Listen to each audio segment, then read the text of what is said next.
The current pandemic has forced many people to work from home and may have impacted the way in which we all work remotely in the future. Working from home has its challenges, a push and pull, a game of balance in a way between our professional work life and our personal life. These challenges may impact our productivity and work-life balance. Bringing work into our home may find us multitasking, doing multiple things at once or juggling from one task to another. For many, multitasking has become a way of life, both at home and at work. Mobile technologies have facilitated the popularity of multitasking at work and home. For example, we may be replying to work emails over our phones and having a meal at the same time.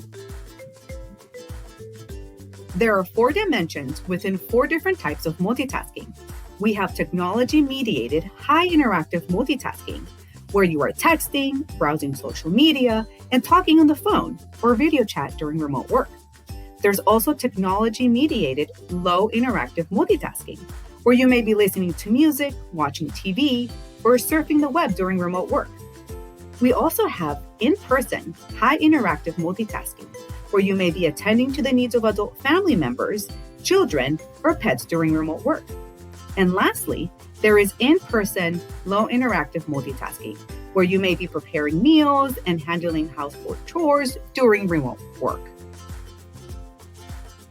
A group of researchers conducted a study to find out different kinds of multitasking when working from home and how these influence our life-work conflict and life satisfaction.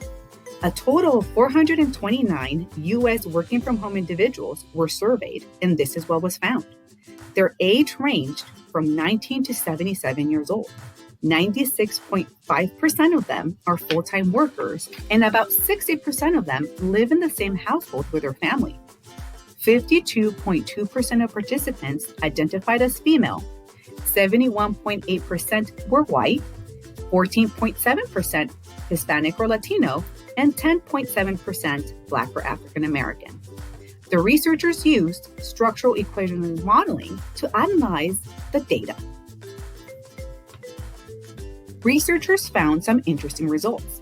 First, the balance of work-life identity, that is, people who hold the belief that both life and work are important, was positively associated with high interactive multitasking.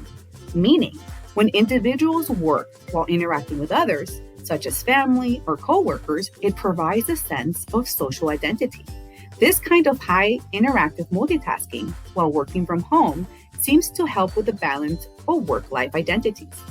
Interestingly, in-person high interactive multitasking, such as interacting with others via face-to-face and doing chores around the house, also leads to a feeling of greater interference with work, but a higher level of life satisfaction. That is, even though multitasking while socializing with others, such as children, pets, or family members, distracted individuals and interfered with work tasks, it also enhanced life satisfaction. On the other hand, low interactive multitasking, such as listening to music or browsing the internet while working from home, did not show an association to work-life identity balance. The low interactive multitasking does not have an association with life interference with work. The in-person low interactive multitasking, such as preparing meals and doing household chores, reduces life satisfaction. Further, other intriguing findings are the differences found between men and women when it deals with multitasking and balancing work and life identities.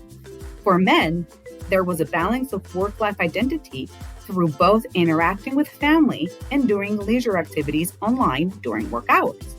On the other hand, for women, a balance of work-life identity was also associated to taking care of their families during work hours. Also, men did not perceive socializing online to interfere with work, whereas women reported technology-mediated high interactive multitasking as interfering with their work. This shows that men and women experience work-life identity balance in different ways and develop different ways to achieve such balance.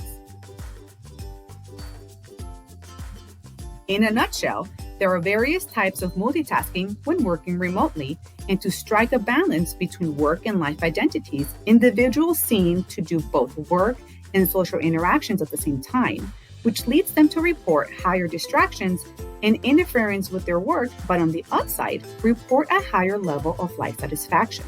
So, not all multitasking is created equal. It really depends on what types of multitasking activities we do while working from home to influence our work-life balance, work-life interference, and life satisfaction.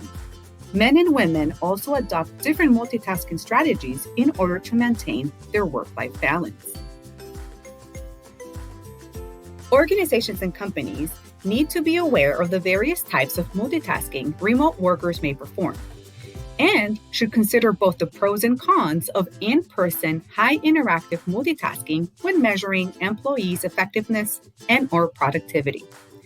Companies can also help remote workers via workshops about the potential distractions while working at home, and provide some ways and tips in which remote workers can not only be aware of these distractions, but how they can come up with strategies on how to deal with them while attempting to complete work tasks. This was brought to you by research conducted by Dr. Shan Xu, Dr. Kurt Key, and Dr. Chang Mao.